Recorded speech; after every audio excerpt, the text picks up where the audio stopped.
নমস্কার, সময় স্পেশাল কিচেনে আপনাদের স্বাগত জানাই। একটা আলু আর বরবটি দিয়ে একটা রেসিপি দেখাবো, আপনারা পুরো ভিডিওটা দেখতে পাবেন। কড়াটা গরম হয়ে গেছে, আমি এতে এবার সর্ষের তেলটা দেবো, অল্প করে তেল দেবো এখন দিয়ে। এই যে কড়াটা গরম হয়ে গেছে, এবার আলুটা ভাজিয়ে নেবো। প্রথমে আলুটা ভেজে নেবো। আলুটা ভাজা হয়ে গেছে, আমি এবার তুলে নিচ্ছি আলুটা। আলু ভাজার তেলে আমি বড়িগুলো ভেজে নেবো, এই বড়িগুলো। আচ্ছা, বড়িটা ভাজা হয়ে গেছে, আমি তুলে নিচ্ছি। আচ্ছা, বড়ি ভাজা এই হয়ে গেছে, একটু তেল আর দেবো না, এতে আমি বরবটিটা শুধু একটু নাড়াচাড়া করে নেবো, ভাজবো না, বরবটি ভাজলে ভালো হয় না।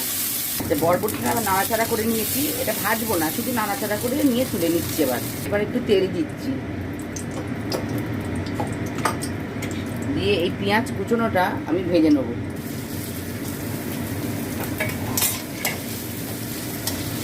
পেঁয়াজটা হালকা করে ভাজা হয়ে গেছে, আমি এতে রসুনটা থেতো করে দিলাম, রসুনটা থেতো করে দিয়ে দিলাম।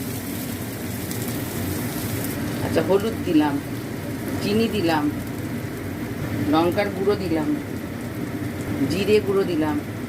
এবার এটা একটু কষে নেবো, একটু সামান্য জল দিয়ে কষে নেবো এটা। এটা কষা হয়ে গেছে, আমি আলু আর বরবটি ভাজাটা দিয়ে দিচ্ছি।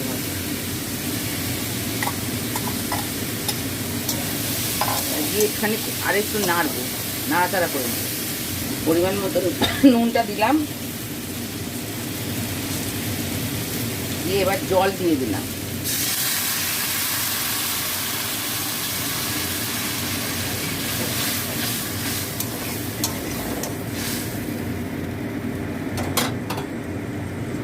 এবার আমি ঢাকা দিয়ে একটু গ্যাসটা কমিয়ে সেদ্ধ হওয়া পর্যন্ত অপেক্ষা করব। আচ্ছা, এটা সেদ্ধ হয়ে গেছে, এবার আমি ঢাকাটা খুলে এই যে এবার এই বড়ি ভাজাটা এর মধ্যে দিয়ে দেবো, দিয়ে আর একবার ঢাকা দেবো এটা।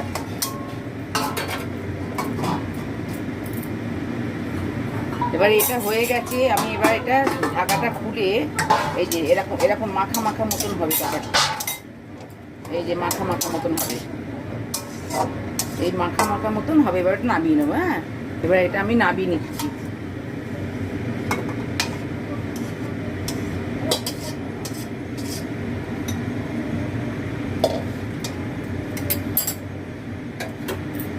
আপনারা এইভাবে করে গরম ভাতের সঙ্গে খেয়ে আমাকে কমেন্টে জানাবেন।